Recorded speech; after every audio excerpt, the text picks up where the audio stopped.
We are on agenda item number 19, and I'll turn this over to Moniel, I think. So I'll just, the only update we had for administration, we've already touched on, is just Amanda leaving, and our plan to fill that position. Again, we definitely appreciate all the work that Amanda's done, and she will be missed, and we hope to have that position posted or filled as soon as possible. And that's all the update I had for the administration side. Go ahead. This section was also historically where we would have a copy of the budget, our current budget. Right. So because I used to have administration/budget, and since the budget had its own full agenda item, I took it out of this report. And I do apologize that the expenditure report was not included. My intention was to have it included, and so that's on me. But I'll make sure that you guys have that next time. Okay. Because I recall at some prior board meeting, we were having problems putting the fiscal year estimated budget together because of fiscal or some new system. And, but yeah, so from now on, we'll always have what we've been used to looking at, which is the income expenditures. Yeah, except you have been, they've had that problem with fiscal for quite some time. That problem's still going on. But the budget office is able to pull a lot of data to make it look like the same, but they're still projections because they haven't been able to close out the end of that But the fiscal year. actuals for the period of time are correct. Everything's correct. When it says actuals. Yes. So, but since fiscal, what used to say actuals are now projections, so it's. Okay. But yeah, the report that you will get, that was on me because I had thought that it was included and it wasn't. Okay. So, but you will be getting it. Okay, thank you. Moniel, I was turning over to you for examination update. Okay, so just a quick update on the examination, development, and workshops. As a result of the workshops, there are 2 new versions, and they are soon to be launched in November and then May of 2020. November 2019 and May of 2020. They have been reviewed and sent over to PSI, who's our testing vendor, for basically conversion and baking. And then we are on schedule for the occupational analysis to be completed, on track by December 2019. And then the report should be ready for you in 2020, early 2020. And then I did provide you the exam statistics as well. I believe the VTNE for the July-August window just recently closed, so I'm still working on getting the statistics for that. So that will be updated by next board meeting. And again, I just wanted to reiterate, we will be working with AAVSB and putting pressure on them to make sure that we get that broken up by school.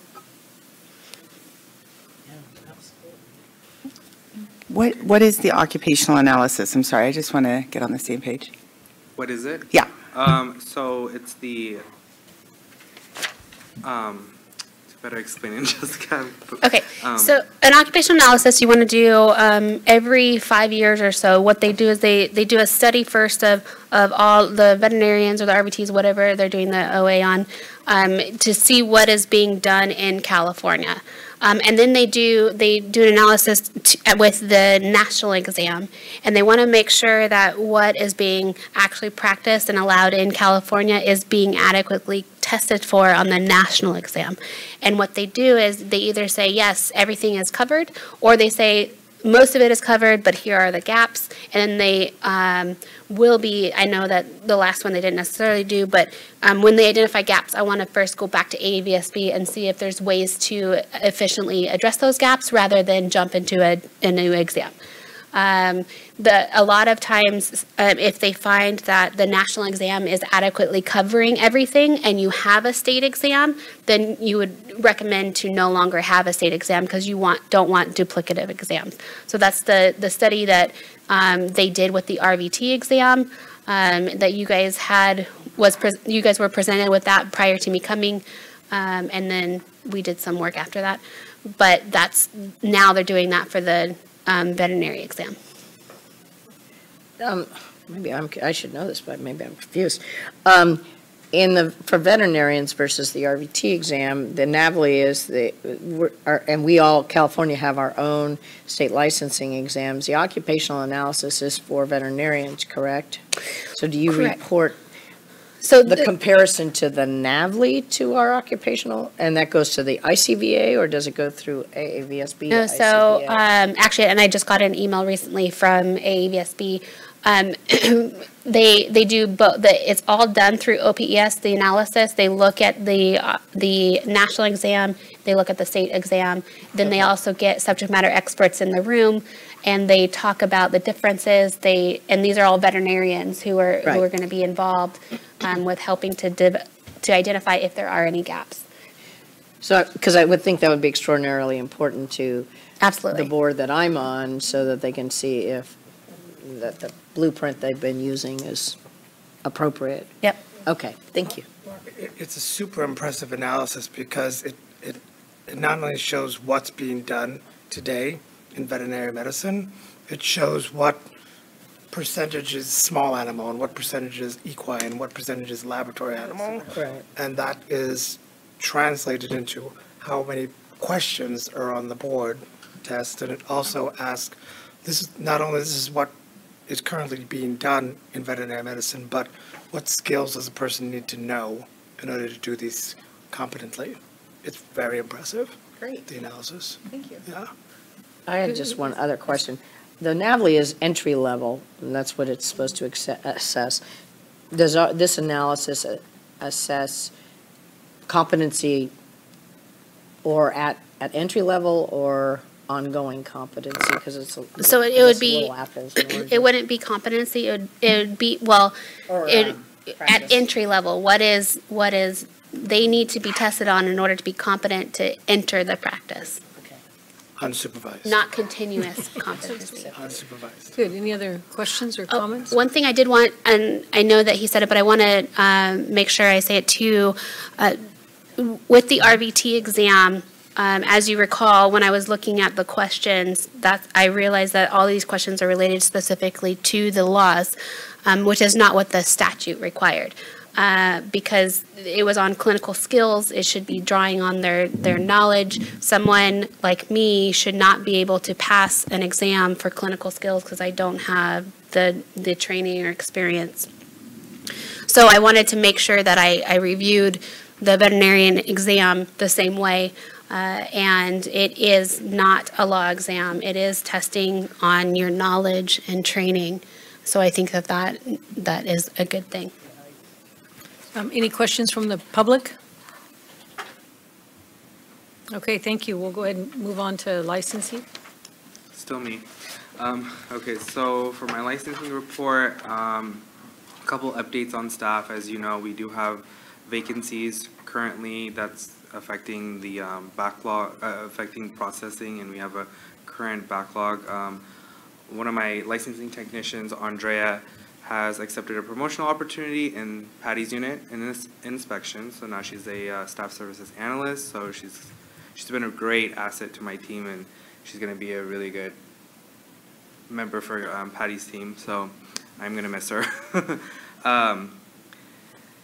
And then because of the vacancies, we have reached out to the department, Consumer Information Center, to borrow 2 staff, and they have approved it, and they will be starting on Monday.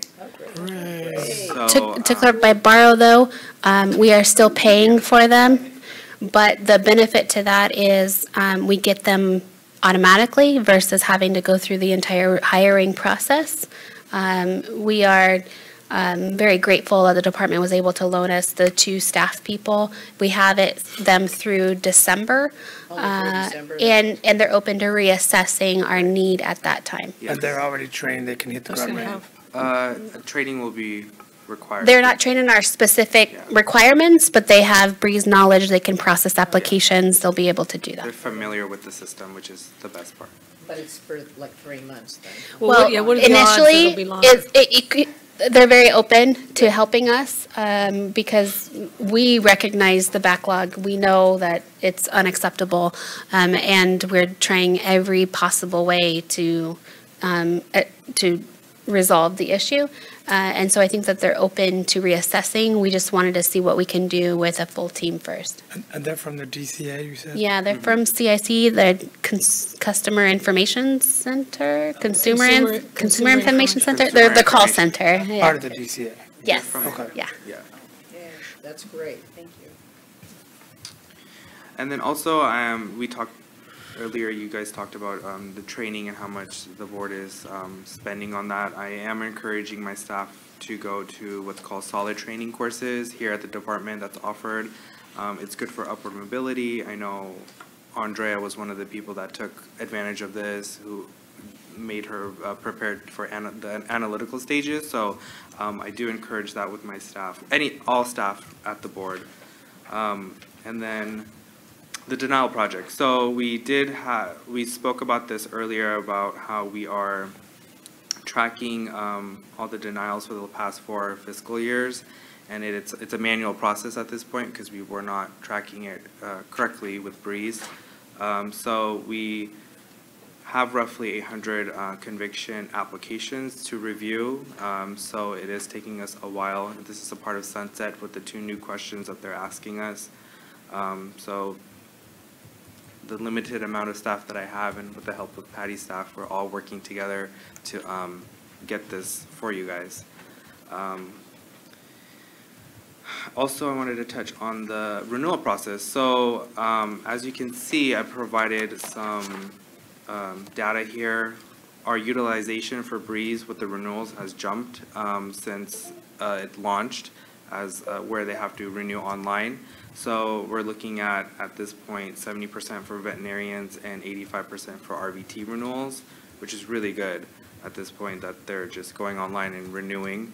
I think the biggest hurdle at this point is the fingerprint requirement. There's a lot of confusion on that, and I'm working on making it more clear when they're doing it online that because the renewal requirement does tell them that they have to do fingerprinting, but sometimes we don't read the whole thing if there's a lot of writing in it. So I'm trying to work with Breeze now to put it in their renewal process when they're going through the pages online. I actually had a question about that. I was required to do fingerprinting for the first time ever, and I said, oh, okay, and I did it. But then apparently a lot of licensees are really upset about it. Is this, and I don't recall this being a, So, did we talk about this? yeah, so I just want to clarify a few things. This is not a new requirement. This is not something that we just did. This is a requirement that has been put in place since 2012. What's unfortunate about the system, the legacy system, is that it wasn't caught if there were no fingerprint results in the system. This board was also charged with doing regulations to update the renewal to make them have to attest to completing that requirement. Unfortunately, that was never done. So there wasn't a lot of outreach either for the requirement. So with this, when I started, we worked with Breeze to identify those individuals who have not yet complied with that requirement, and to be able to have Breeze notify the licensees that needed that requirement. So when they got that renewal, it will tell them on there whether or not they need fingerprints, and it does tell them. And it was another thing we did is it used to be a 6-page renewal. Nobody's going to read 6 pages. I didn't want to read 6 pages. No one. So we made it down to a 1-page renewal, and it will say right in the middle whether or not they need fingerprints. But I agree, they're still not reading it, and we need to do a better job of getting that word out. Another thing I think we need to look at too is potentially with this, and I can't make any promises because it takes a very long time to change the system, but potentially opening up the renewal to a longer period, because right now the renewal notices, they go out 90 days beforehand, correct? 90 days? Correct. So they have 90 days to get those fingerprints before they are expired. So I think we can do a better job of getting that message out.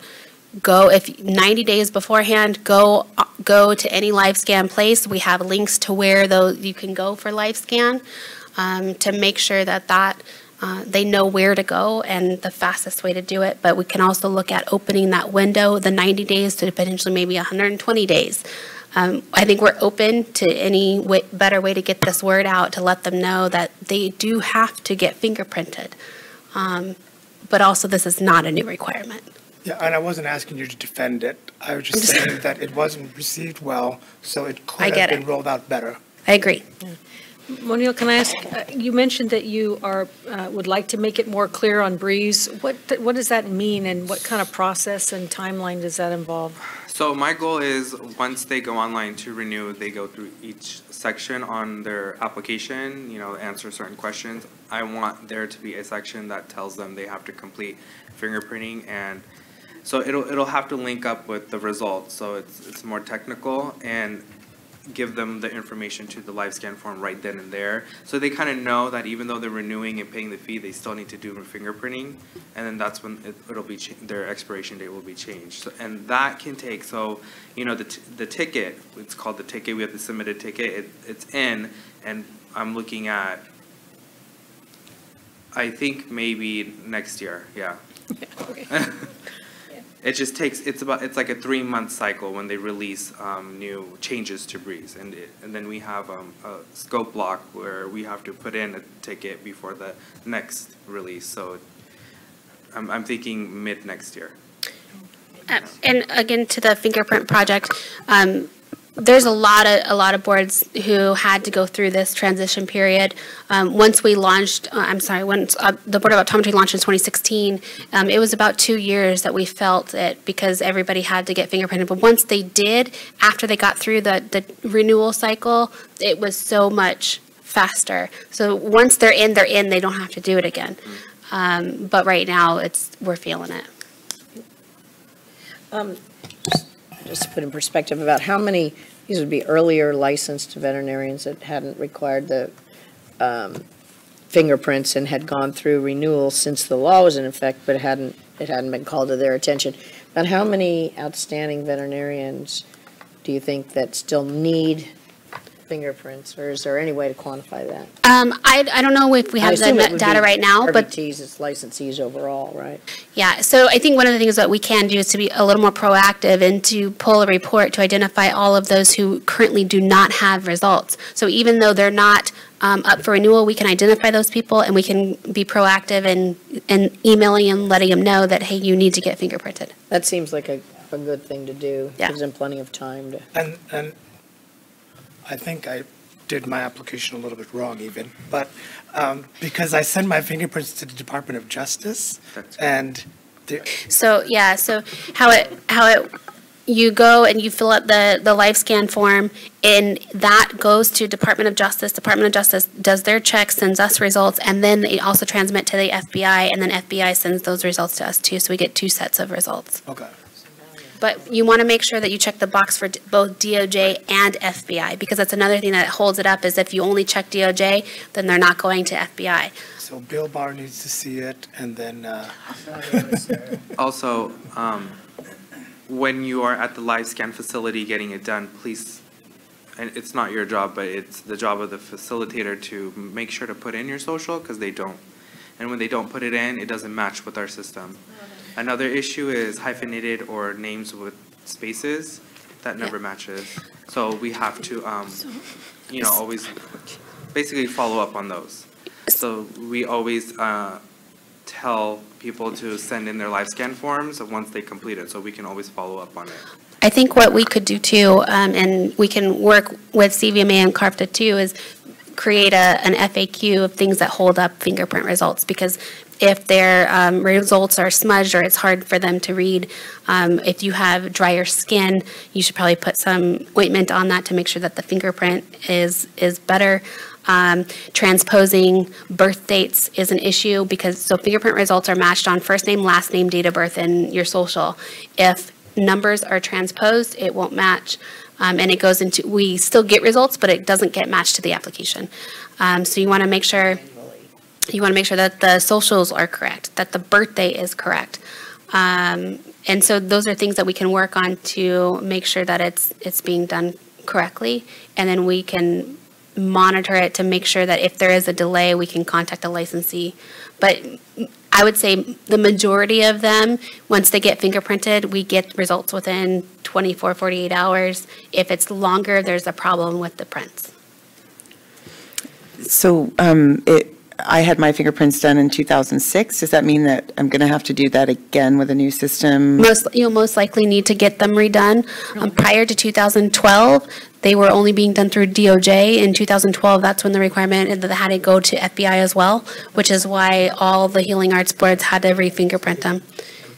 So, O'Neill, I apologize, but I'm going to go ahead and ask for public comment because there's a time constraint, so. Cindy Sabley, RVT. I've been an RVT since 1975, and I've never had to have fingerprints done. So luckily, today I brought my notice with me, and I was asking Jessica, how do I do the fingerprints?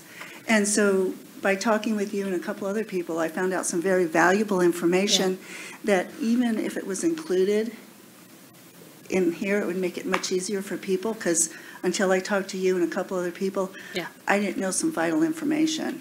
Such as?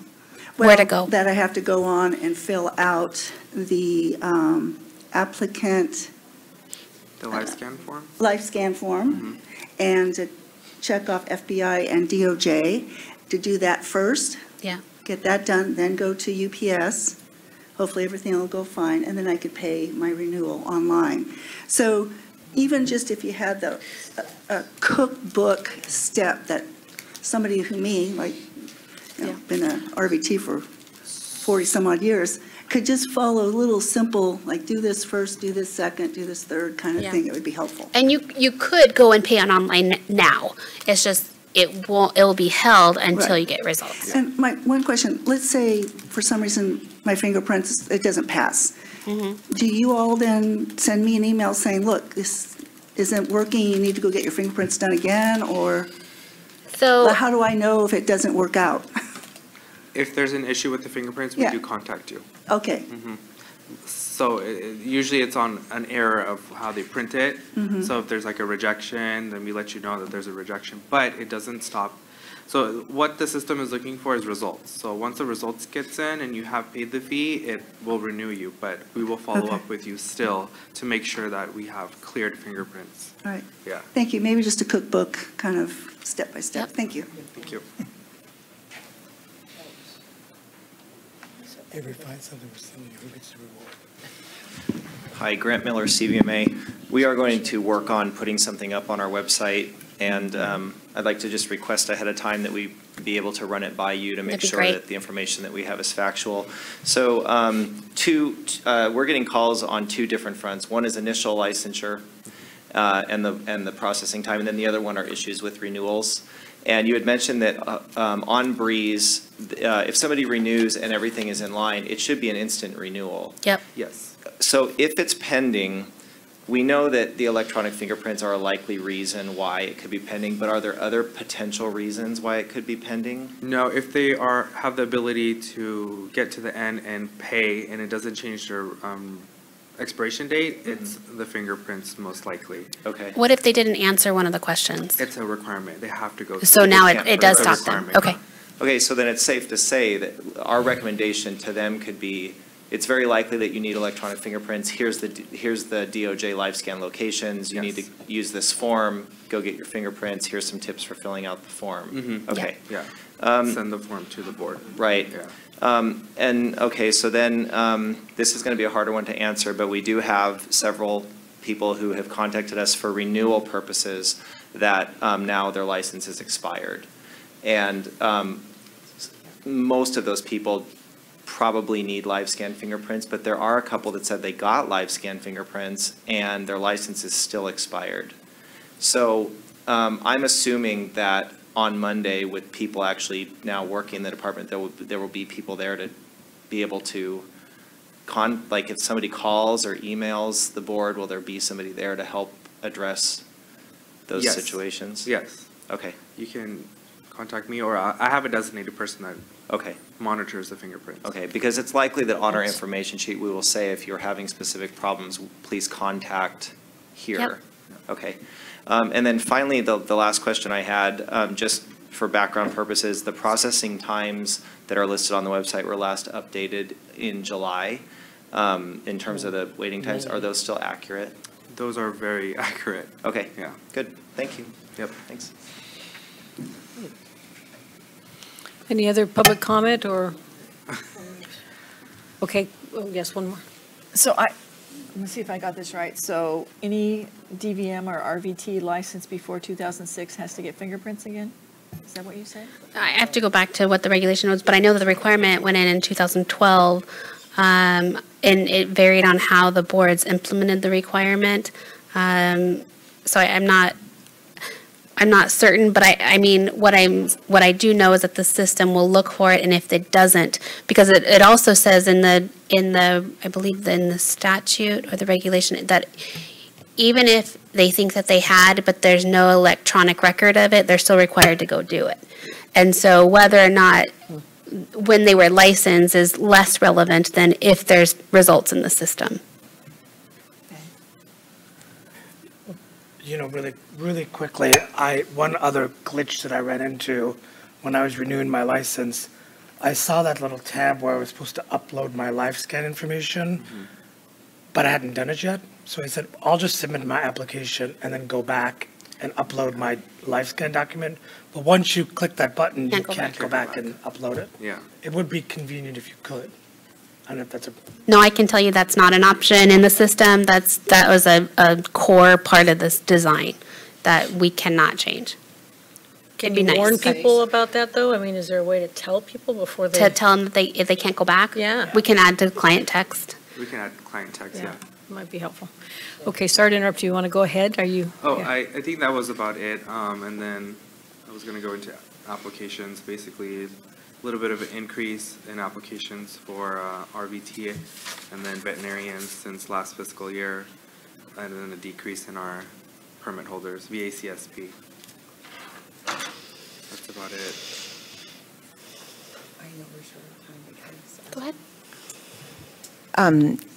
I know that you are working really hard, so please don't take it personally when I'm asking these questions.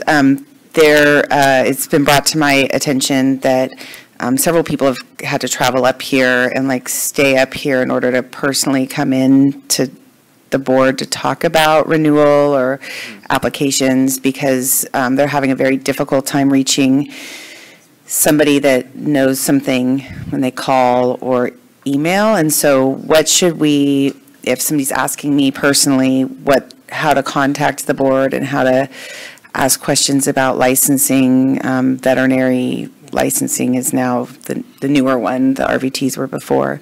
What should we tell them?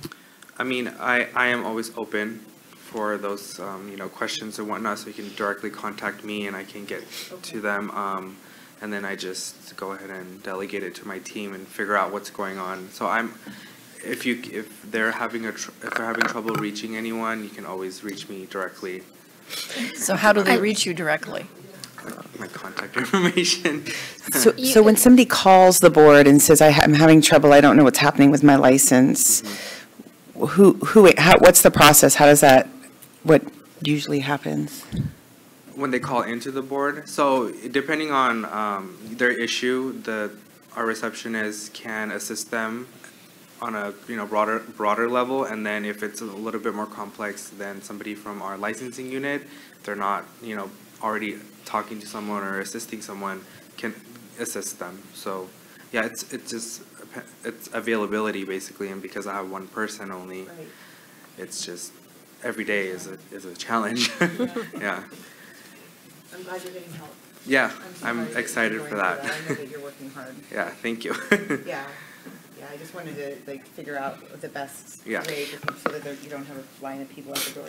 Yeah. With that said too, because we do get quite a bit of emails from board members and the associations. And one thing I want to just reiterate is that while the squeaky wheel can get the grease, my concern is we have a lot of people in line, and it's normally we process them in order of received, and I don't want to take someone who just applied or just renewed in front of someone else who has been waiting for a very long time. I don't think that's fair. So we we take that into account too, because our staff is directed to process and order receipt. Right. And it's just, it is mostly because we're just not getting to it fast enough, and so they haven't heard anything, which is normal at this point. They're just worried. Yeah, And they're they just don't know worried. who, like, they call and they don't get any answer. Right. They don't get any kind of a response. They're just wondering. Yeah. And it's just sort of, I think, an information vacuum where there's nowhere to go if you call and you leave a message and there's nobody to call you back, Mm-hmm. and you email and you don't get a response, and you can't go online and see, and you're like, well, is my license, like, I'm going to be expired in 2 weeks, what do I do? So I think that's the problem, but I think having the extra help is going to make a huge Yeah. difference, and it probably isn't even going to be anywhere near the Maybe a same. few weeks. Yeah, but still, you'll have, Yeah. it's good that that's happening, so, thank you. So what happens if their license expires while they're waiting to hear from the board? So there's a general statute, and I'm blanking on the code section, it's in the general BNP, that says that if they are not renewed to no fault of the applicant, no fault of the licensee, they can continue to practice. The caveat to those, it says to no fault of the licensee, so if they have not complied with the renewal requirements, like fingerprints, it is their fault not getting it, so we wouldn't be able to say that statute covers them. But there is the general BNP that if they have submitted proof that they've done the fingerprints, it's now no fault of their own, and they can practice. But what if the fingerprint comes up with something where they can't renew? I guess then you don't know, right? So if they supply proof of actually doing the fingerprints, then that statute covers them. Okay, thanks. Yeah, Mark. Do we have an issue with the VA CSP people not renewing? We talked about that a little bit yesterday.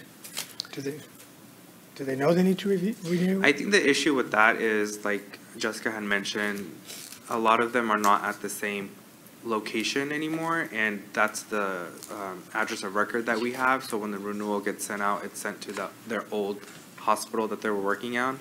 So they don't know that they're expired at this point because the renewal is sent to the previous person, or just their address is not updated with the board. Because as we know, the facilities, the veterinary premises are doing their applications for them, which, Okay. you know, So you think if they move, they go to a new job where they don't really need to do that?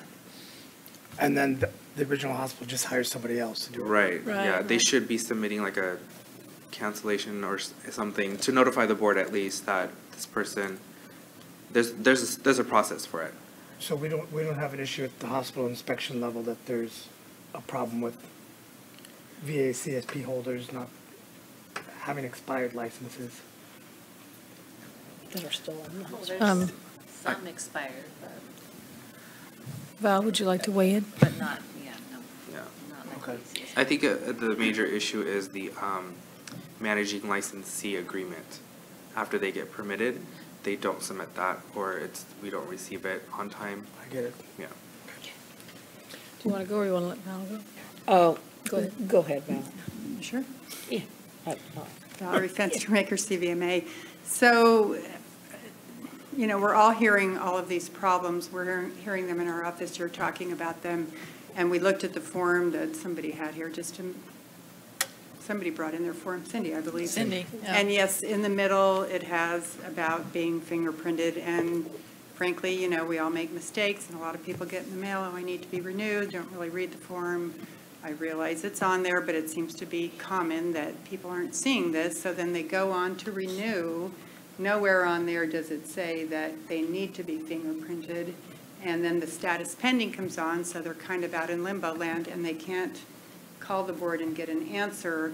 So having cited that code, I feel like there's still a disconnect where, yes, they were notified, but the follow-up to that notification is lacking. So, you know, I know a veterinarian recently who's been in practice for 40 years, and because he talked to us at the last minute, didn't realize he needed to be fingerprinted, got it done in one day before his license expired, he got his renewal. So if that is truly the case, then you've notified them, and it's that strict that if they don't realize they need to be fingerprinted and nothing else tells them they need to be fingerprinted, is there a way that you can change the form, send a separate form, something that's big and loud and bright that says you need In to be red. fingerprinted, because It's on the envelope. to me, that one time and then nothing past that with just status pending and you can't get an answer right now is difficult. Right, no, I agree. And we're kind of already touched on changing the client text up front to let them know when they're doing it online that they have to be fingerprinted. But we can do a better job being proactive to identify all those people who are not fingerprinted yet, to let them know as soon as we run this report, and send out emails and send out letters and letting them know that they have to be fingerprinted. Right, because he said that wasn't going to become effective till next year, so. And for the client text, but we can For do. Right, but anything else in between would be. What I'm saying is we can run a report now and identify those individuals who need fingerprint results, Okay. so we can notify them and not have to wait for the renewal. Okay, and would that be just everybody moving forward to a certain time period, because these are happening on their birthdays? Yeah, so as far as results, if there's no results, they need to be notified. So I imagine next week we'll be getting this report, identifying all the individuals from this point in time that do not have fingerprints and letting them all know. I think the more the better. Yeah, absolutely. Moniel, would it be possible to add text to the introduction on, when you go on Breeze to fill out your application? Can you That- add in big, bold That's print? what we're saying, yeah. Okay, that's, okay. Yeah, Kath- that's sorry, my Cheryl. goal. It's just the process of getting there it's lengthy. Well, I thought just adding text was Just adding fast. text. No, Yeah. that is not fast. That is still in the system, go through the process, it's still a Just change. text alone, from text to like a big change in the online process, it's all the same length. But if we have their emails, I mean, we could do monthly emails. If they still don't have prints, you need to go get them done. Well, and perhaps You the said you have that CVMA can report. Yeah, before. advertise, yeah, that would be great. Before, think- when Ethan was here, before we actually launched this, we ran a report and we found, I think it was close to 9,000, but I'm not sure if it was a combination of vet and RVT. Probably. But That needed or That already need have it. it? that needed. Yeah. I think it was just I'm vets. sure I'm in there. I believe it was just vets. But yeah, it was a very high number. Yeah. Cheryl and then Kathy. So you send out this email to this, all these 9,000 people that need fingerprints. And Mm-hmm. do they have to wait till their renewal comes No. up? Or can they just send them in anytime? They can do it at any time, and we'll make that clear. Yeah. Okay, that's what we can do. Sorry, Can we Kathy. have the fingerprinter come in tomorrow and we just all do it? No. No, okay, Kathy? Puerto Rican. Okay. Two things. I would expect it's easier to make changes on the website than in Breeze. Yes. So perhaps at the homepage of the website, where it's licensees and da-da-da-da-da, you can put more Yeah. explanatory. Yeah. Flashing. Right next to the Breeze button. Yeah, I mean, including doing the Breeze thing. Yeah. But I would think that's probably the first place people go, and that would be a good thing to start. And then on the VA, the controlled substance, I'm still confused about why we can't find these people. It's their permit, the individual, even though the managing licensee or the premises actually requests it on their behalf. But doesn't the board have their address? It has their fingerprints, their information, as well as the premises they're working. So wouldn't the renewal notices be sent to both things? So No. what Oh, happens is there's an address of record, AOR, and there's a workplace address. And 95% of the time, their address of record is their workplace address. So that's what they put on when they initially fill out their application. They don't put their physical address where they live, they put where they work. Because the background check that is done on those people doesn't include their home address. No, we don't look at the No, we address. don't look at that type of background check, just fingerprinting. Okay, that's unfortunate. Cheryl? So on our website, under license verification, does that include the VA CSPs? Does it include all licensees For, under license verification on our website? yeah, you can, Oh, yeah. Includes the you can VA pull up CSP? any, I've yes. tried that, but I should. Yes, Yeah. you should do can. that. So, I'd like to clarify, if someone is actually first applying for a license, how long is it approximately taking them as a veterinarian RVT to get that license? So when I had everyone, when I was fully staffed, it was about an 8-week process. Okay. Now it's at close close to 20 weeks. 20? So is that something that the CVMA can help us to encourage applicants to apply early? Because a lot of these applicants are in vet school, right? And Yeah. they're considering getting their boards taken and then applying. Is that something we can spread the word to encourage them to apply earlier, or is that possible? I mean, yeah, that's definitely possible, and we can also work with the schools too to Yeah. let them know that they need to apply early. And then what about if you're renewing your license? I think is there a 90-day window when it becomes Yeah, so active? the renewal notices are being sent out 90 days ahead of time. So and it's on there. Are they capable of going online Yep. on the Breeze prior to the 90 days to? Not to renew because the transaction doesn't open until 90 days prior, but that's something that we can look at opening sooner. Okay, that might help. They also get a delinquent notice at I think 30 days. 30 after. days left, or after Or 30 60. days. After 30 days, there's a delinquent notice that's sent out too.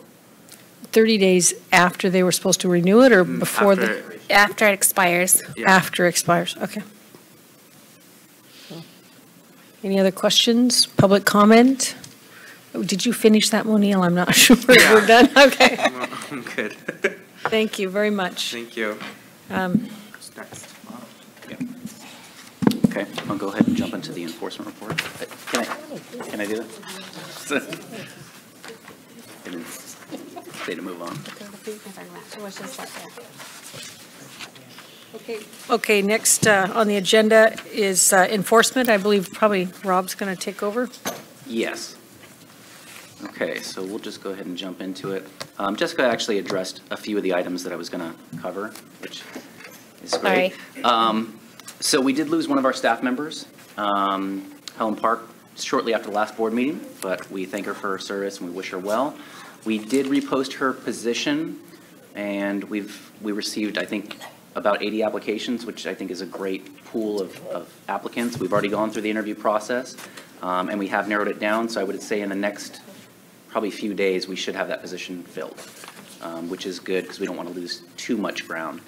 I think being short one analyst, obviously, that's kind of 25% of our staff as far as dedicated to investigations, did affect our pending investigations, but really not as much as I would have thought. We didn't have as much of a jump between the last board meeting and this one.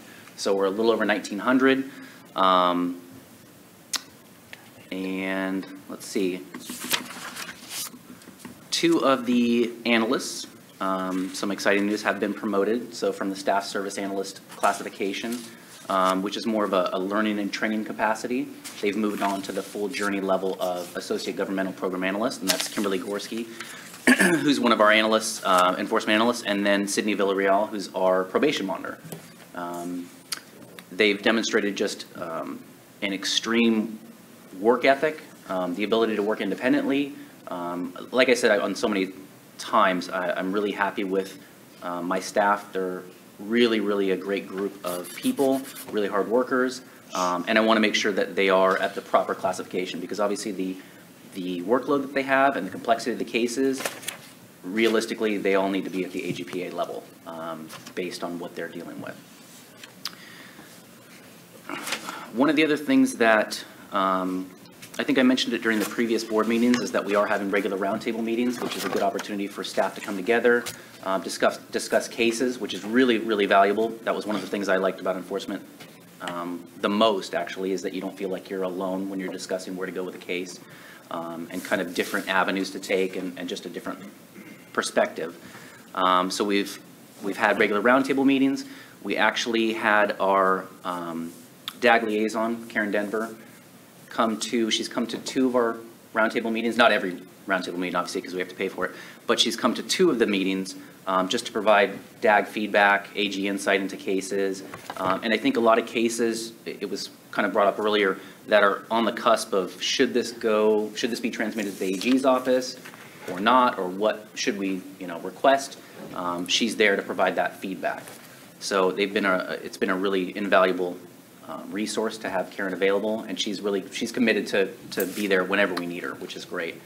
So we'll probably be having her come to our roundtable meetings probably at least once a month, just on an as-needed basis, as long as we've reached kind of a critical mass of cases. I want to make sure that it's not just one person that says, oh, I want to go over this investigation, and have Karen come out for that. I want to have a handful at least. We also, and I think I did these a couple of months ago, but we did some one-on-one meetings last month. And I think these are just a valuable opportunity to increase communication between management and staff. I think some staff might be a little more reticent to bring up something in more of a, not a public setting, but at a roundtable when there's people around.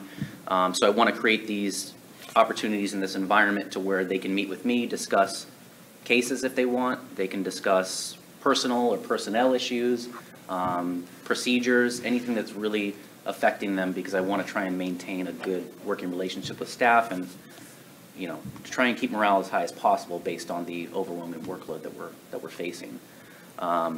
So we'll continue with those. I actually had them scheduled on an automatic schedule, but the schedule coincided with this week, which obviously was not going to happen. So we'll pick those up next week. I have a question on that. Sure. Earlier today, Jessica had said that during this whole enforcement process, it used to be that a case was sent to the AG's office and the AG mitigated it and then sent it back to us. Right. But now so, we're mitigating it. Right. So I'm not sure what that means. Could So you explain? basically, we're going to, previously the transmittal, we would transmit a case over to the AG's office previously without obtaining all mitigation from the respondent. So basically what they're going to provide. Can you explain what mitigation would be? Sorry. So mitigation and aggravation, basically something that's going to reduce, you know, what the violations may be. You know, and that could be letters of, you know, good standing, or not good standing, but character references. It could be proof of attendance in a certain course, CE, whatever it may be that they feel is going to address the particular violation or mitigate that, in essence.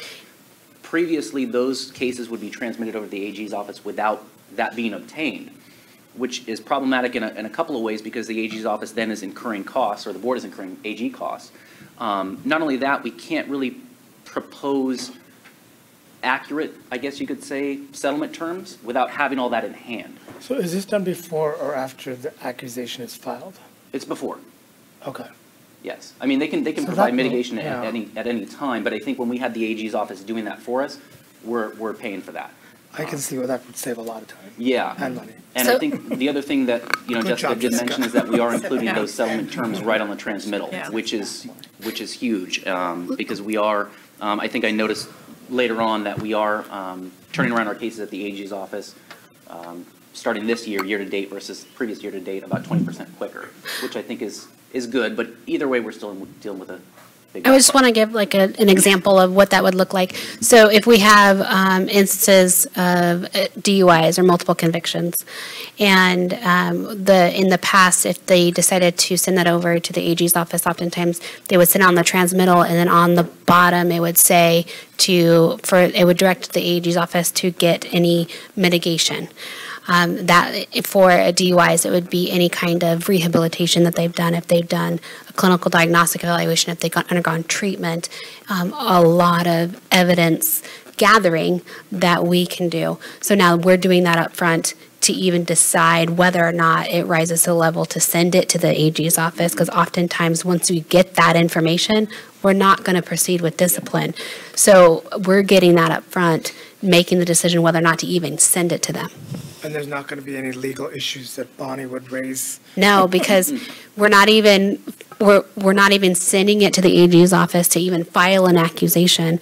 And I think it's really evident that it's working when you look at the level of denials, just pure denials, over the last several years.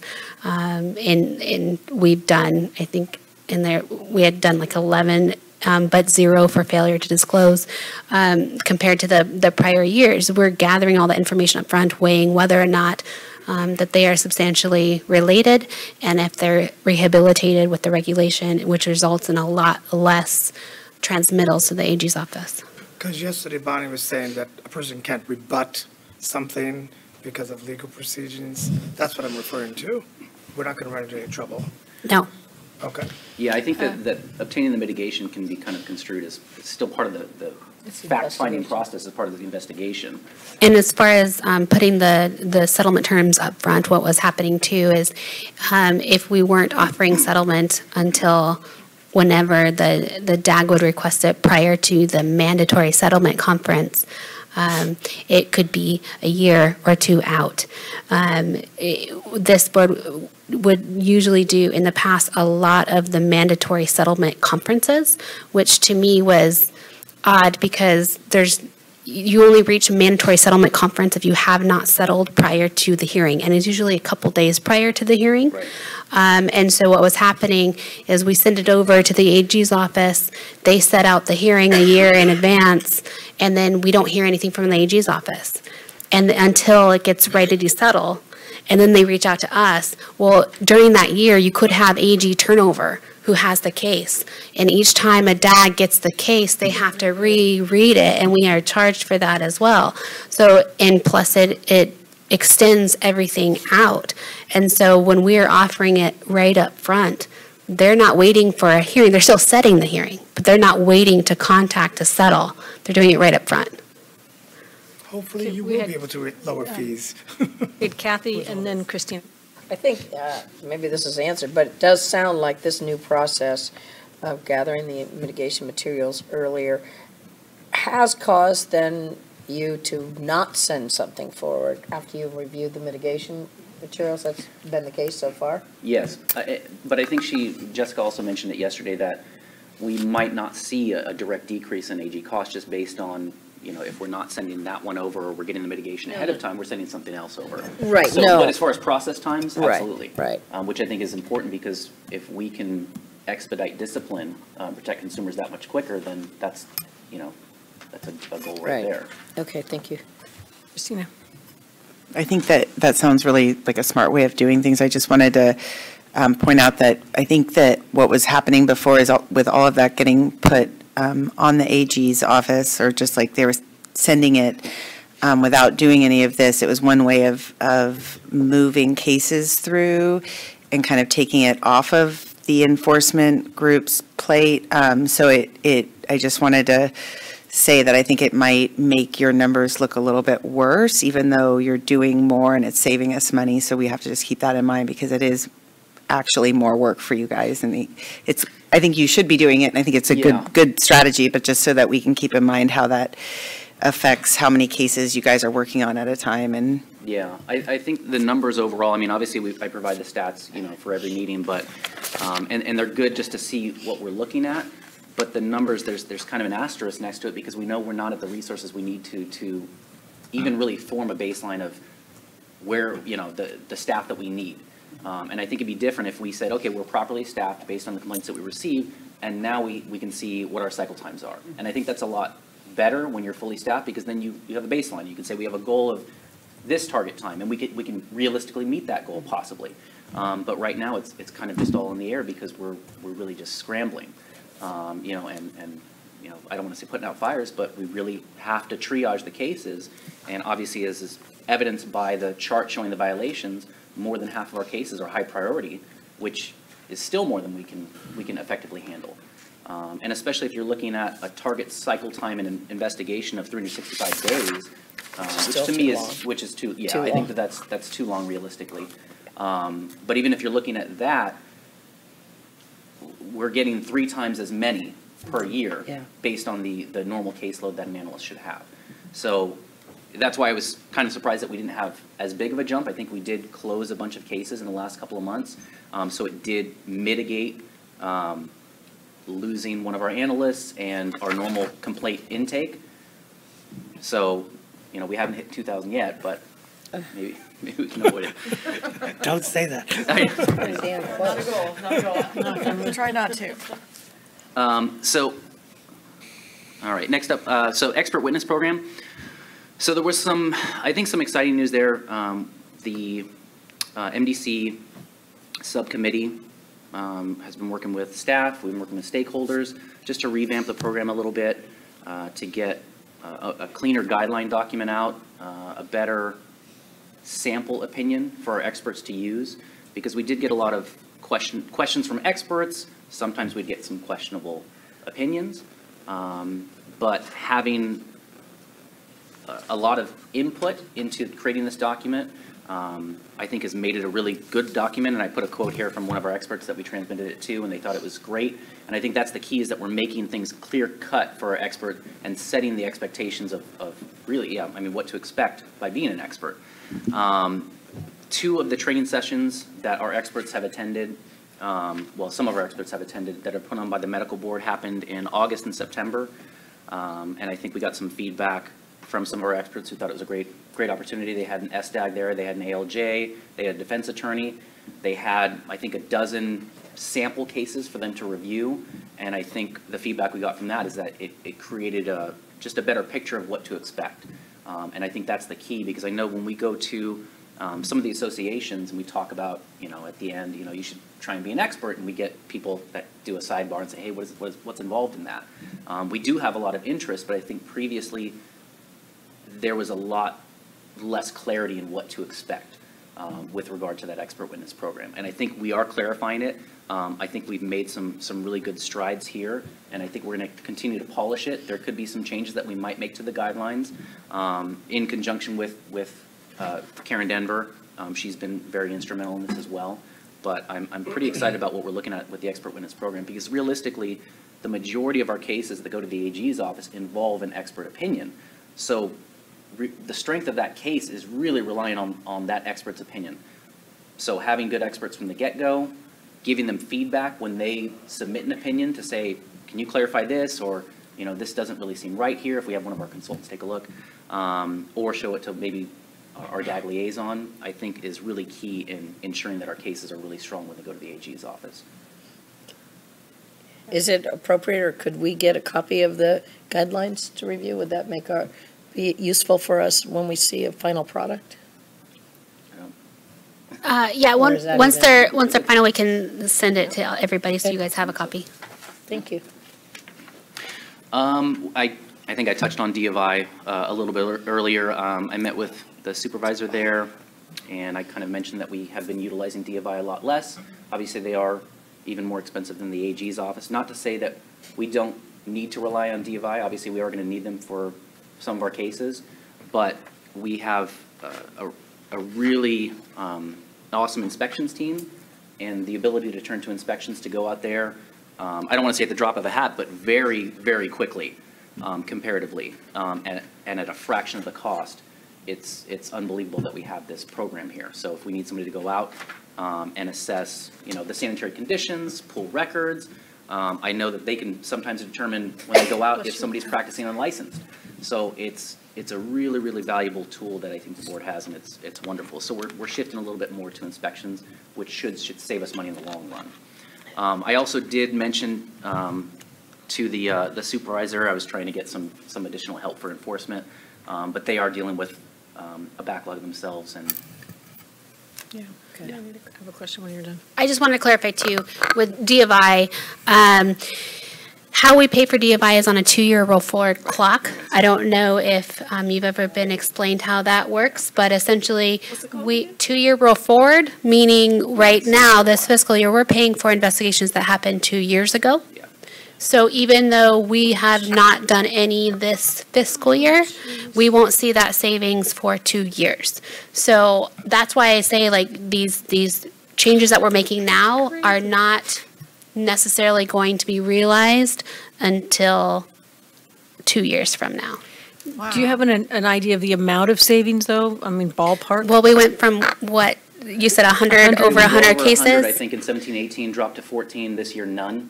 So how much is an average case, cost per hour? I've seen cases that could be tens of thousands of dollars for an investigation. So there's potential hope. Well, yeah, and we are. We're definitely monitoring the cases that they did have. It was often that D of I would request hours, and they would just say, we need 20 more hours to do this. But there wasn't any real realization of what that equated to. Right. And so it may sound little, 20 hours, but Right. if that equates to $10,000, is it really worth what, even if worst case scenario you prove it, what protection are we going to offer? Yeah.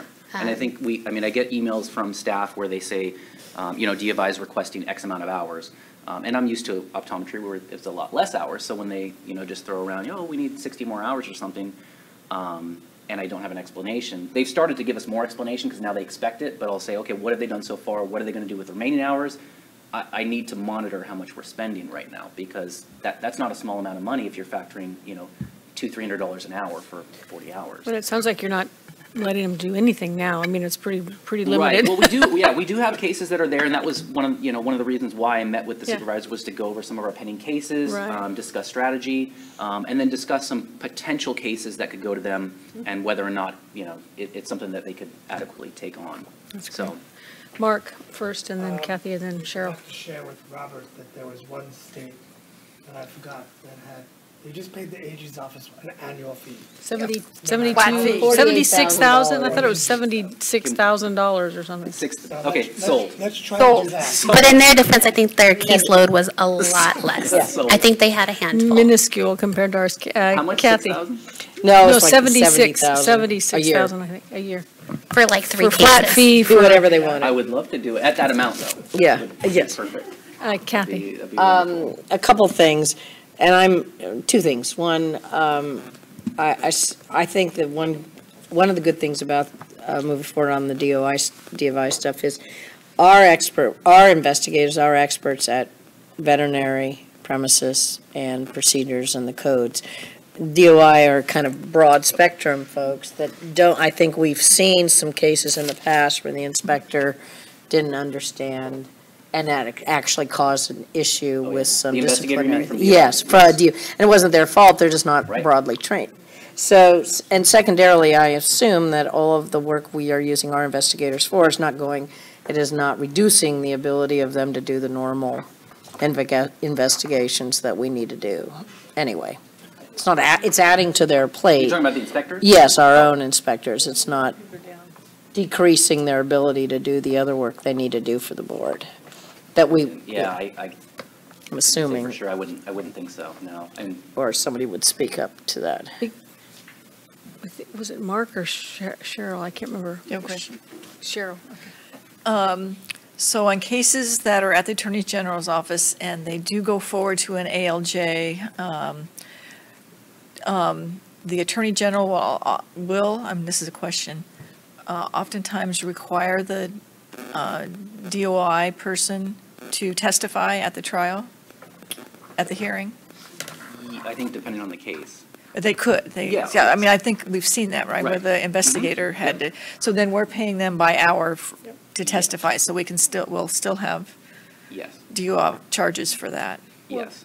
But not if they investigate, well, probably then the hospital inspection team would have to be on the state. Yep, Yeah. yeah, because I know we've had some of our inspectors go to But I mean, the hearings as well. so investigations that that department has done in the past, still, we're going to have charges in the future as those things go through the process and go to ALJs and. Right, if it goes Okay. to hearing. I mean, if it's something that we can settle ahead of time, then great. We still pay them by the hour for that.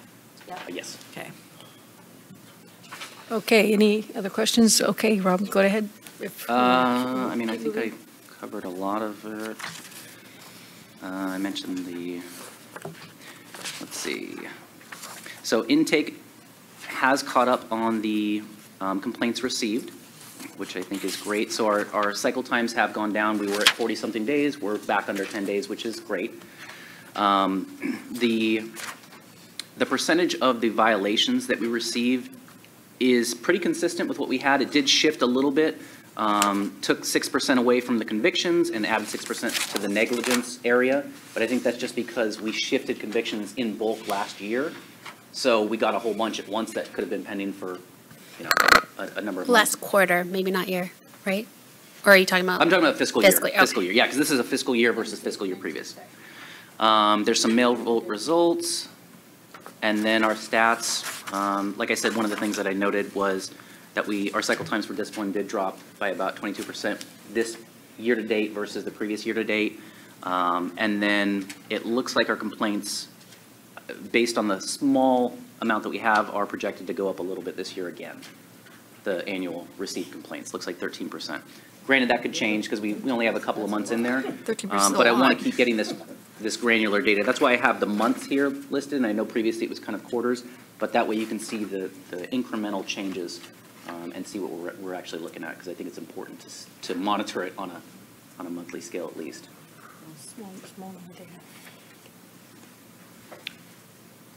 But I think that was basically.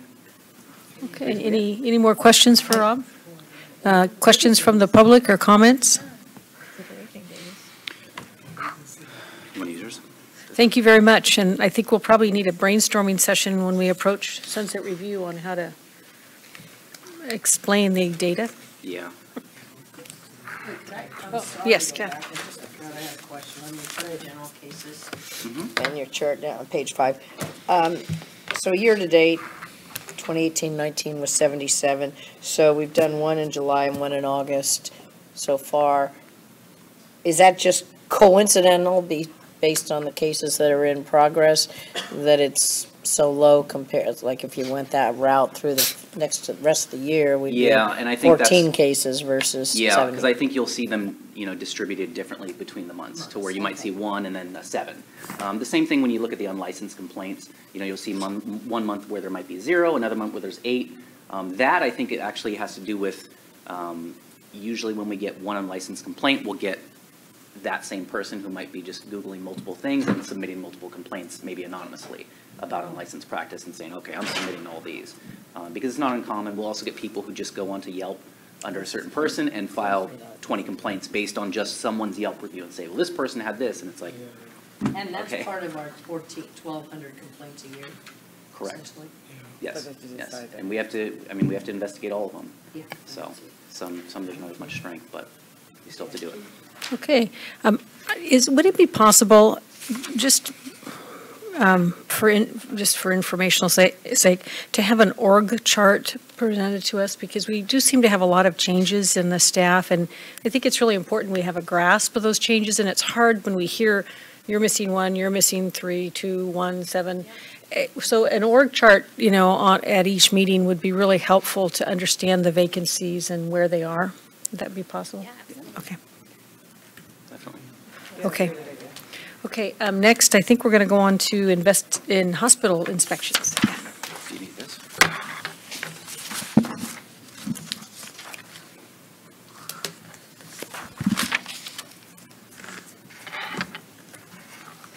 Okay, so I'll go ahead and just start with our staffing issues. So while we weren't down positions, we were able to add the 3 positions that went into effect this fiscal year. We filled one with. Patty, can you speak closer to the microphone? Yeah. Thank you. We filled one with an internal employee, and that was Monil's, one of Monil's staff members. Yeah. So, and that's Miss Andrea Amaya Torres. So she's great. She's very knowledgeable. She's going to bring a lot of knowledge with her to our inspections program. She actually was helping us when we were doing the overtime, trying to work on that backlog of the inspection report. So she was one of the ones that I approached, and she was willing to learn a new process and help us out. So we're excited to have her on board. And the second position, we did make an offer, so hopefully we'll have that person on staff soon. And then we also have the support staff position that we are going to be looking over those applications and conducting an interview soon, and so that Emily can get some help with the support part of it. However, if we can't find a suitable candidate, then we'll have to repost the position, because we didn't get too many applications. Actually, we did get a number of applications, but unfortunately, a number of those individuals aren't reachable on the list, so we may have to repost it. We had our annual training in August. It's a 2-day training for the returning inspectors, and then it's a 4-day for new inspectors. We did have 2 new inspectors this year, one up here in Northern California, and we added a 4th LA County inspector position, just because of the volume of work and facilities in LA County. And so there's enough work there for 4+ inspectors, so we did add a 4th one there. We did start the implementation of using the cloud technology for compliance documents, so we rolled that out rather quickly, and thanks to Rob, who walked the inspectors through that during our training. And so we're starting to see those documents come in. So we'll see, we did have some documents that actually were mailed to the office, which is not what they're supposed to do. So there's going to be a little learning curve there in the transition period. So eventually, hopefully, they'll all be online and be paperless, and we'll speed up the process there. We have made some strides as far as the backlog in the inspection review process. So we are working on August 2018, which is still, we're not where we want to be, but we moved from November 2017 to August 2018. So I'm pretty happy about that. So as we add the additional staff, we hope to get through the 17-18 inspection reports, or I'm sorry, the 18-19 inspection reports sooner rather than later.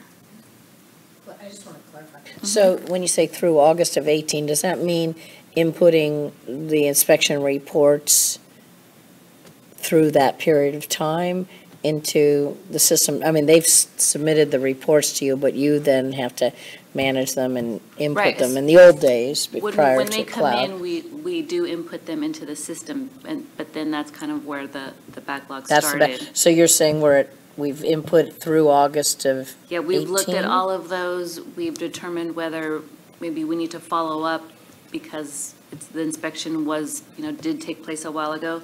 And so maybe just we need to follow up and conduct another inspection. In some cases, there were only a few issues that seemed like easy fixes. So we just reach out to the facility directly to give them that opportunity to make the fix, make the correction, and then we can close it. So that's we did all that for those inspections. So now we're starting with August 2018. And I can't remember, weren't we stopped on inspections for a while and it started back again after the fiscal year? Right. So didn't we start inspections in like the spring of 19? Weren't we had a dark Right, period? we stopped them in February of for this year, we stopped them in February of this year. And reinitiated them when? In the summer? After training, Okay. which was in August. But I'm just trying to get a backlog. But to clarify too, I've asked Patty's team to stop routine inspections while we get up to speed with the pending. And so it's less to do with the budget and more so I want to be able to address inspection reports as they come in because I feel like us sending our inspectors out and then not being able to get to them for a year, it doesn't do anybody any good.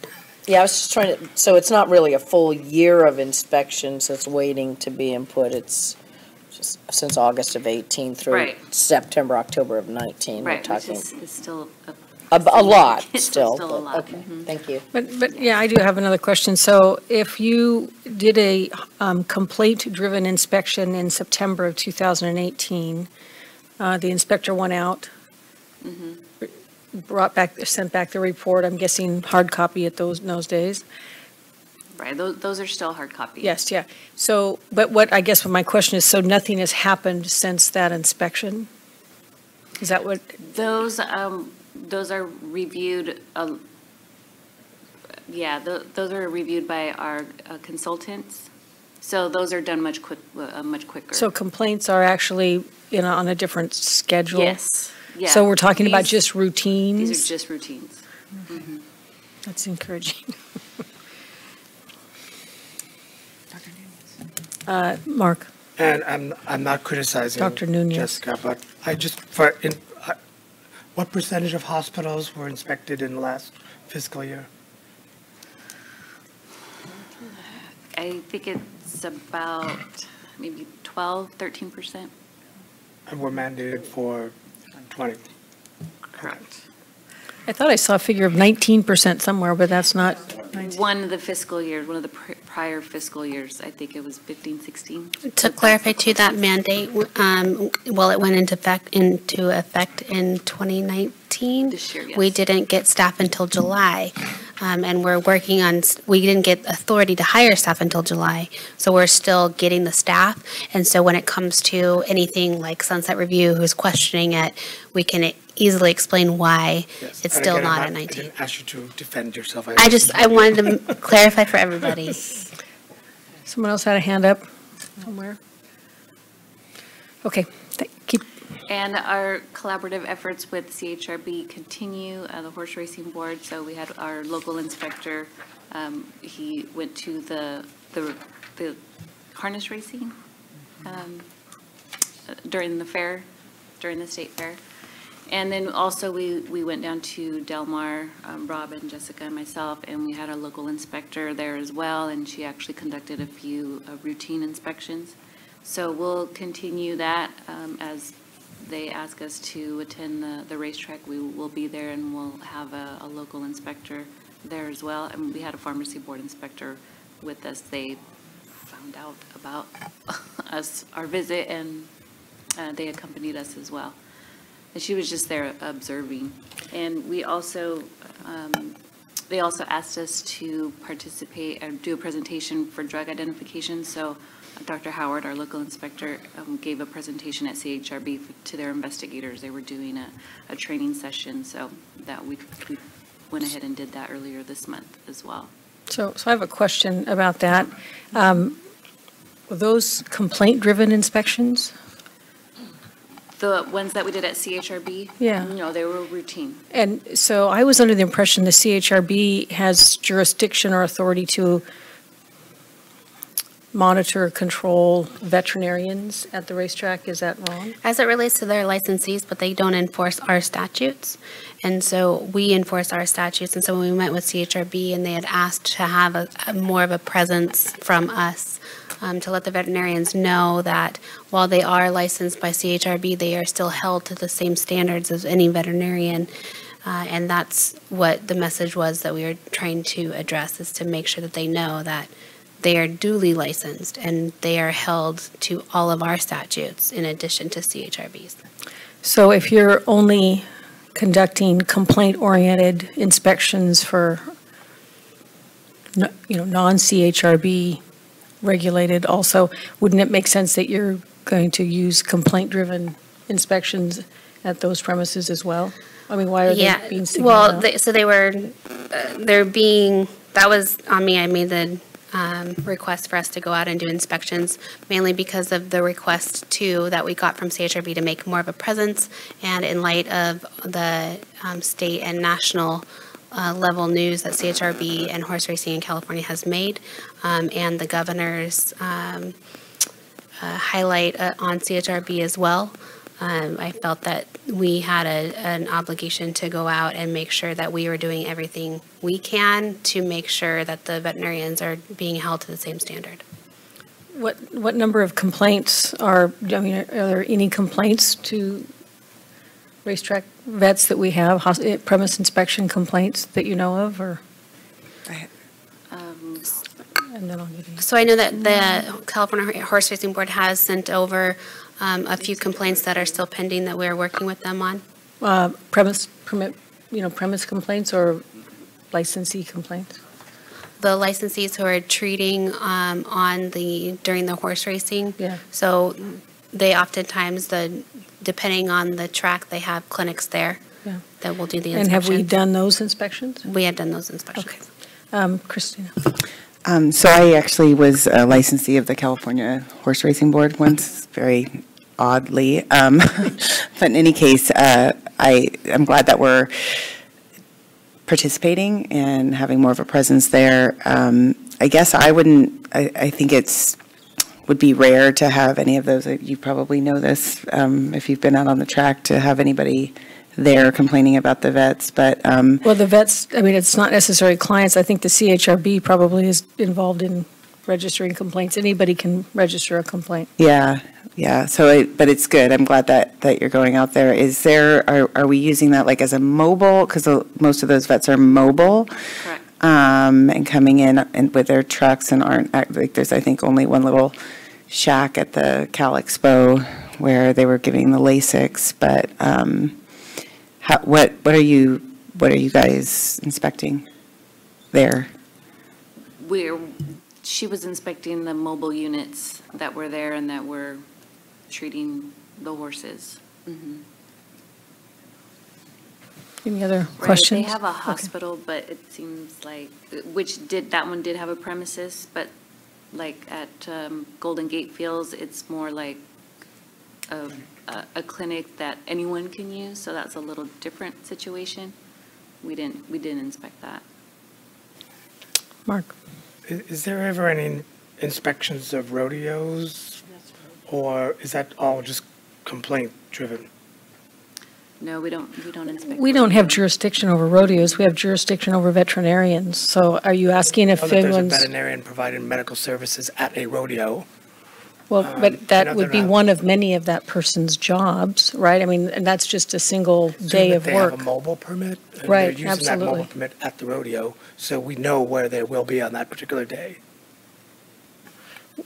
Well, again, it would be the mobile practice premise permit, not necessarily, it would be like saying if he's going out to Farm X Is what I'm saying. or I'll Farm explain Y. offline. Yeah. Okay. No, that makes sense. I think that was it, other than the stats, if you have any questions. One last question. There's been talk about possibly increasing premise permits based on number of doctors in a hospital. Is there an exponential relationship between the amount of time it takes to inspect a hospital to the number of doctors that work there? If it is a larger practice, then it does tend to take more time, but it just all depends on what the inspector finds when they arrive. If it's a well-run clinic, then even if it is large, it may not take very long, or if it's a small mom and pop that's a disaster, then they're going to be there all day. And the cost stays the same, right? The cost stays the same, right. So whether they're it's there a for 2 small hours or all day. yeah, small or large, the cost of the inspection stays the same. Oh, so it doesn't matter how long the inspector's there? No, it's a flat reimbursement Oh, rate. I see. So I have a question. You have 41 complaint-related inspections pending. You have 3 performed in the last 3 months. I don't understand what that means. So in the last 3 months, we've only done 3 and we have 41 scheduled? Is that what that means? We have, yes, 41 that the enforcement staff has requested that we're working on those, to get those done first before we even start thinking about resuming the routine. So were we still on a hiatus for several of those months, or? I mean, that just, it seems like, yeah, it seems for getting 3 done in 3 months seems low. After the training, we did start handing out some assignments, and they did start doing them, and then we pulled them back. Okay. So these, because we don't have the ones that they did do, they're not reflected on here because they didn't come in until this week. Oh, okay. So you'll see them on the next board report. So more than 3 have been performed? Yes. Cheryl and then Kathy. So in what sort of time frame do you anticipate getting these 41 performed? It depends on how quickly the inspector can A make month time or 6 for it. months? Well, hopefully not 6 months. Okay. But, hopefully in the next couple of months. Okay. We also have to schedule a copy service to go out there with them. And our inspectors, a lot of them have full-time jobs, so they kind of fit it in when they can. Kathy? I think this question was answered by Jessica earlier. Because I had marked why only one routine inspection performed in the last 3 months. And is that because you pulled off the routine Yes. to go into the complaint? Yes. Okay, thank you. He couldn't hear you. Oh. Oh. You want me to do it again? Oh, yeah, okay. So my question was that there was only one routine inspection performed in the last 3 months. And I think the answer is that the inspectors have been rerouted to the complaint-driven inspections. Is that correct? And that's why it's only one? Right, and because these Okay. numbers just go through September 30th, we don't have Results for the the, results back yet. So Thank there's you. more than one that's been done. okay, thank you very much. And I'm a little confused because I thought you just reported that you did 3 inspections, routine inspections at the racetracks. Did I miss that? 3 Right, unannounced we don't- routine We don't have inspections. those reports back yet from the inspector. So they were done, but they're not reflected in the stats. How long do you give them to get a report into you? We won't see them for about 60 days. Wow, that long. Wow. And just so you know, the reason that is because the inspector will go out and do the initial inspection, and then if there's any compliance issues, the inspector will work with the veterinarian to correct the issues before they send it back to us. So it's not that it's taken our inspector 60 days to get to us, and they're just holding on to it. It's they are working with the veterinarian to get into compliance and then send it over to us. And then if they're not in compliance, they still send it to us, but they give them some time to respond. Yeah, they have 30 days from the date of the inspection to submit corrections. And then after the 30 days, then the inspector will go in and take a look at what's been submitted. And they may at that point still continue to work with them to try to get them into compliance. So by the time the packet is ready to come to us, it's been about 60 days. Yeah, So that that's makes why we haven't more seen them. sense, yeah. Yeah, that's why we haven't seen them yet. Any other questions of the board? I'd just like to thank all 3 of our managers here today. I know we had a lot of questions. Some of them were quite annoying, but I think all 3 of you are doing a great job. I hope none of you are in danger of being poached. Yeah. And thank you, Jessica, for putting this team together. And this is another reason why we need an org chart, because you guys seem to jump around a little. Any questions from the public or comments? Okay. Thank you. Thank you. Yeah, thank you, all 3 of you. The next one is there are no materials on that. It's just the public outreach, and so we want to routinely respond or let everybody know what we're looking at as far as our communication to anyone outside of the board. We consider, even though they're licensees, we consider that all outreach to the public.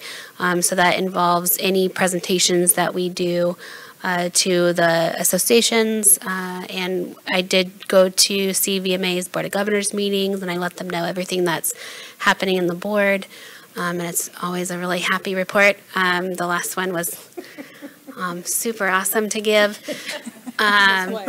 Notice how I missed that one. But it's really necessary, I feel, to have a presence and to be able to have them hear from us directly of what's going on, what we're facing. I think that they hear us. I think that they understand. They might not all be happy, but they were all very open. And even after giving my presentation, a number of them came up and they want to know what they can do to help. So I want to thank CVMA for the opportunity to go out and be able to present. I would like us to have more presence with the RVT associations. So that's on my list to be able to do something similar. I don't know if they have something similar to CVMA Board of Governors meetings, but I would like us to have a presence there as well. And we are making presentations to Robin and Monil went out to CVMA and gave presentations to their 3-day course. They were asked, when you guys are going, yesterday they were asked to go out again next month to do a presentation with them to let them give an overview.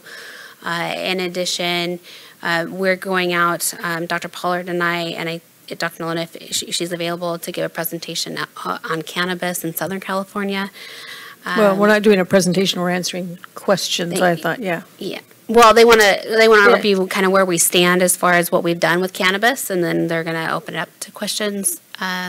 So we're really open to any opportunity for us to provide an outreach to our licensees and the public. The public's a little harder to reach, but if anyone knows of any association meetings or any opportunities for us to go out and present, we would love to do that. We also would really like to take more advantage of video presentations, conferencing. We've done that. We did that with Western already. I think that that's more cost effective. But I think that a physical presence is also really good too. I've also been asked to go to Hancock College and talk to their executive committee that provides RVT, their RVT course, to answer questions and talk. I don't know if you're going to that or anyone, but. You send me the date, I'm happy to go. They haven't picked a date, so that's why we're waiting. And I wanted to apologize publicly to CVMA for missing the meeting. I wanted to go. It looked like a wonderful place to go, but I wasn't able to attend, and I apologize. It wasn't because I didn't think it was important. Okay, any other questions or, yes, Christine? Would it make sense to maybe try and get involved with like Western and UC Davis for like a presentation to SCAVMA or something in one of their business? Yeah, actually, thank you. We do present to Western and UC Davis, but that actually reminded me of something, an idea that I got from AAVSB during the executive directors. There's something that Virginia does. They have, similar to how CVMA has student representatives at their meetings, Virginia actually has student liaisons who basically participate as a member on their board. They're not a true member. They don't have any voting rights, but they are up here with the members participating, giving their input.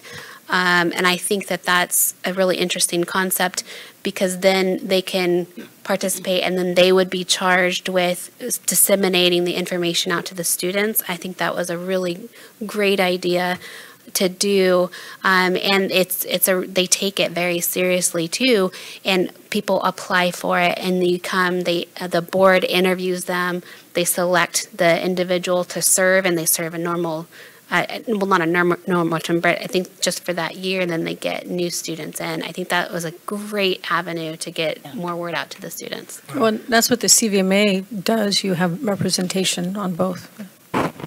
Kathy? Yeah, Jennifer, we heard that at the last year's AAVSB conference, and it seemed like a very great idea for a student liaison, and for those that would have the time to then go back to their community.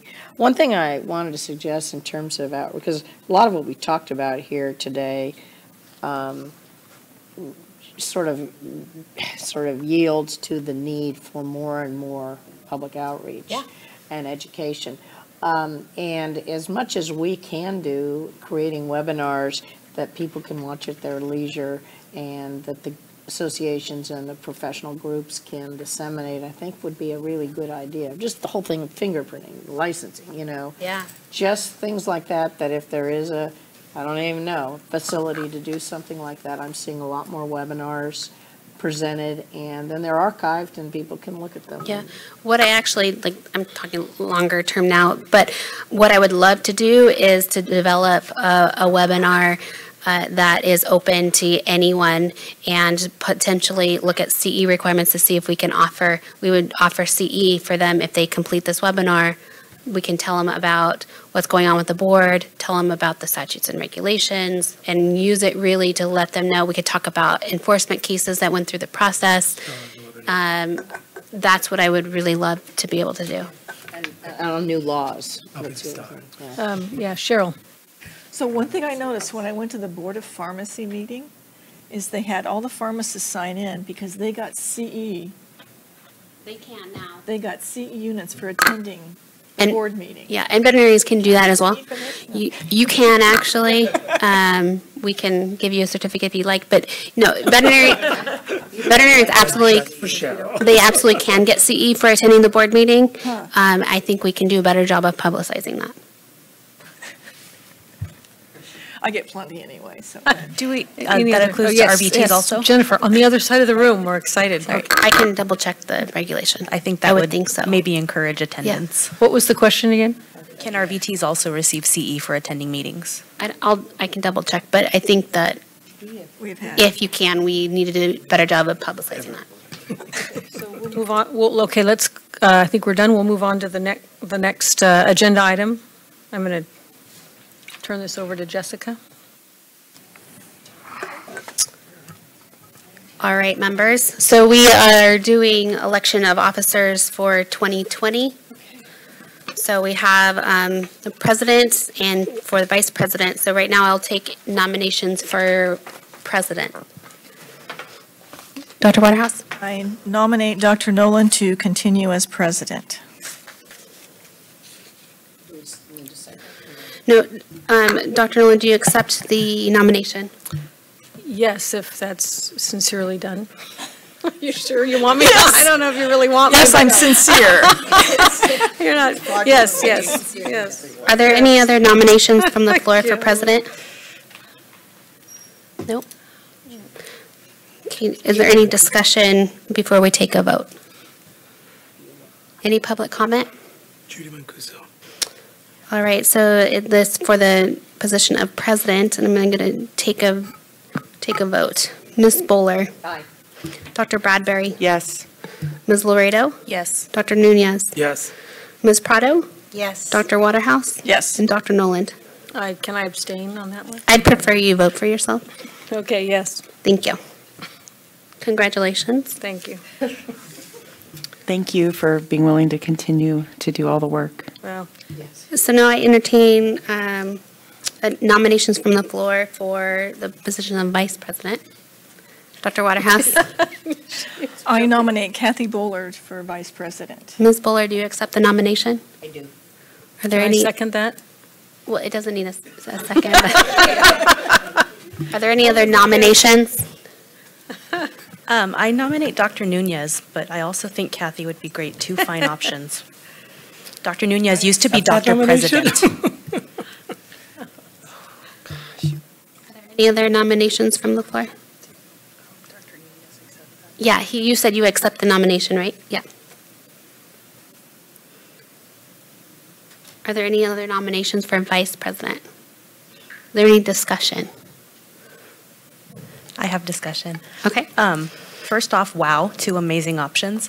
Dr. Nunez, I used to enjoy referring to him as Dr. President when he was president of the board.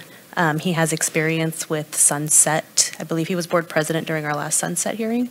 And Kathy Bowler is amazing. And I know she has a lot of affiliations and connections.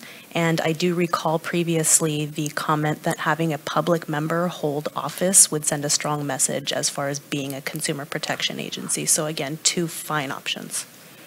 You can't do that to us. You nominated, like you've made it difficult Dr. Waterhouse? now. She's going to abstain. Yeah. I totally agree with everything that Jennifer said. Mark has been he always brings up the best questions, the best comments. Kathy, I think, as a public member, has done an excellent job. And I think she would be especially invaluable during Sunset Review, and that's the reason that I nominated her. I think we need her for Sunset. Any other discussion?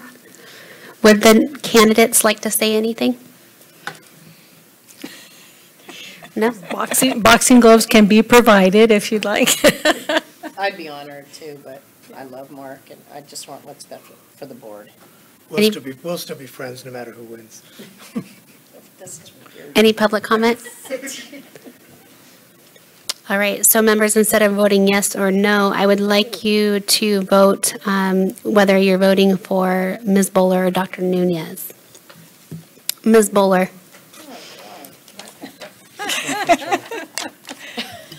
Oh, don't trust him. Yeah. I almost went there. I'll vote for myself. Thank you. Dr. Bradbury. I am going to vote for Ms. Bowler, and she's great. She's also going to be a public member, and I like that change. Ms. Laredo. Yes. Nope. You chicken. I'll vote for Dr. Nunez, but like I said, I love both of them. We can't go wrong. Dr. Nunez. Dr. Nunez. Ms. Prado. Well, this is tough for me because I'm so new. Am I able to abstain or no? You need a vote. I need a vote. I'd prefer you vote, but you can abstain. You prefer I vote. I can abstain. I am, well, this is just truly just like, because I don't have enough, this is so awkward. I mean, it really is, it's like I'm like, so this is like the hardest vote that I've ever had to like do, and it's like, yeah. I'm like, yes. I'm going to go ahead and vote for Dr. Nunez, given his experience in the past. Dr. Waterhouse. Again, it's a hard vote, but I'll go with Kathy Bowler. Dr. Noland. Oh, my God. It's you. Oh, my gosh. I know this is. It's tied. It's a win-win. I agree with Cheryl. It's a win-win where there's no. Do I have to? Okay. Yeah. Oh, geez. This is the second time I've had to do this. I would be thrilled to have either one of you, and I honestly think either one of you do a fantastic job. I do think and I'm going to revert back to Jennifer, that having a public member, we were really criticized. We were, I think having a public member, and especially since Kathy, I think, has a great deal of background when we come to the legislature and whatnot, I think I'm going to have to make my swing vote for Ms. Bowler. Sorry, Mark. Okay, so we have 4 votes for Ms. Bowler and 3 votes for Dr. Nunez. Congratulations, Ms. Bowler. Yes. Thank you. I lost the board of directors position. No. I lost this position. I'm having some self-esteem. This has not been your month, has it, for voting? Or Have some chocolate. It's his own chocolate. No. Oh, yeah. Can we take a break? No, we're almost done. We only have one more thing. Future agenda items All right, and next I know. meeting dates. You still have to do closed session too, but just so you know. What can we do that first before we take a break? She's asking. Yeah, let's. So Yeah. she's asking for a break, but I would like to try to get that Get done through the before our agenda and break. then close session, yes. Does that make sense? Yes, Sorry. thank you. So future agenda items and next meeting dates. Are we talking about future agenda items for the telemeeting, which I think we're going to have? No, so it's just for anything that we haven't discussed yet, that you would like to see at a future meeting, please let us know. And then I don't know if you want to have a discussion about the next meeting dates, because Ms. Laredo expressed some concerns about those. So if you guys want to have that discussion, now would be the time. Well, I would like to propose that we actually, and I don't know quite how to word this, but that we have some discussion and some potential options for budgetary savings, and looking closely at ways that we have already and that we can in the future be more physically responsible as we can be. Yeah, you read my mind. We'll definitely be presenting specific examples for what we've done so far to save money and what we plan to do. Kathy? Is it appropriate to, thinking about the rodeo situation, and I know we've talked about this in the past, to either put it on the agenda for us to discuss more, to figure it out, take some public comment, or to MDC, and I'm just wondering if that. Well, what we could do is on the next agenda, we can list rodeos and first start with an overview of what we would have jurisdiction over versus what we don't have jurisdiction over, and kind of do an education for the board, and we can go from there. Okay, thank you.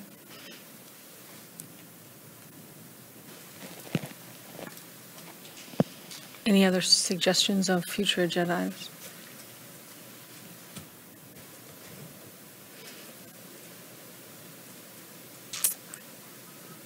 Okay. I think. And then let's have a discussion about meeting I think, more meeting days of the week as well as dates. I think that was one of the discussions was, we had talked about moving the meeting dates to Thursday, Friday, with the MDC then meeting on Wednesdays, and I think we should maybe open that discussion back up. I think at this point, it's a little, what's the opposite of premature? The opposite of premature, because the MDC has already been advised of the change. My issue was the lack of transparency. It just seemed that it was an off-topic discussion that was decided among a few, and then it was announced to the board.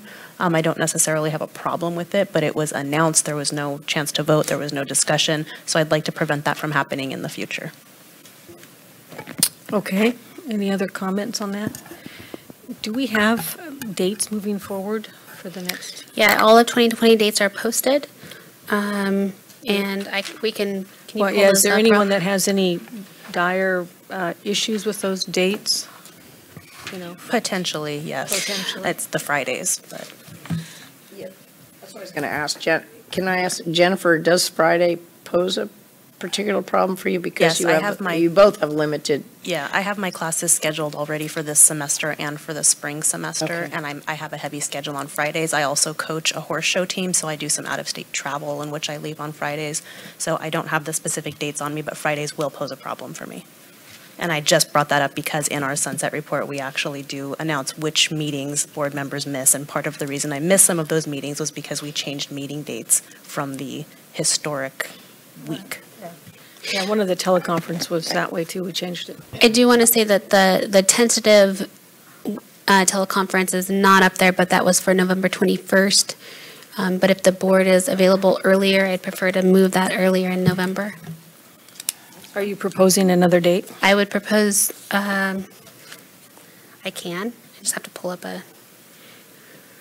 it's really depending on your schedule, because November is always tough, but November 1st is a Friday, or November 7th is the following Thursday. Whatever day works for you guys, we will make happen. Are you saying that it needs to be a Friday or? No. Oh. It does not. Okay. I'm just What were saying. the What were suggestions? the options in November? Any option in November, no, preferably not Thanksgiving or the day after. Oh, good idea. But I would request a day either in November 1st through the 15th would be more ideal. And how long a meeting is this, half day? Probably be another half day to go over the final Sunset Report. Can I propose Wednesday, November 6th in the afternoon? I can't do one. I've been taking Oh, almost all of my vacation to come to these meetings on Wednesdays. So what, so Thursdays? Every other Thursday I have off, and Fridays I'm off. Pattern there. The 21st works. Seventh? I've already have appointments. I can reschedule those, but. Yeah, I'm not available on the 7th. Does the 4th work? 4th. Monday. Yeah, I work. No. 8th? The 8th, I guess I can't was do going to the be out of town for my dad's birthday, but I can. I leave can't do later. the 8th. I have an external advisory council meeting that I chair. Can we say days of the week, too? Yeah, what's so Okay. perhaps what I could do too is I can send out a poll and everybody can indicate their availability. I can do that this week and get it to you and announce it later. So generally, Yeah. it's Thursdays and Fridays for you? Yeah, and it's every other Well, Thursday. Can we try one more? Sure. It's on the 11th right now of November? 21st. Oh, what about the 15th? I just have an appointment. I can- That's a Friday. First, but she's trying to get the first, No, it's not. The first would work for me. trying to do it in the first half. Can't do a Friday, the 15th. Friday, the 1st. I had already booked the Jennifer? 21st. Fridays are What out about for the, me. No, what about the Friday. 21st? Is that, is? That's what it's currently scheduled for, Yeah. is the 21st. We're going to keep, we were, The but we're the trying to do concern it with that early. is it's rather late in November for a report that's due in December 2nd. And so it doesn't give a lot of time for the public relations team to put it together. Yeah, but I don't know that. Okay, well, we'll go ahead and have Jessica send out a doodle poll. Okay. We'll go ahead and adjourn into closed session after a 10-minute break.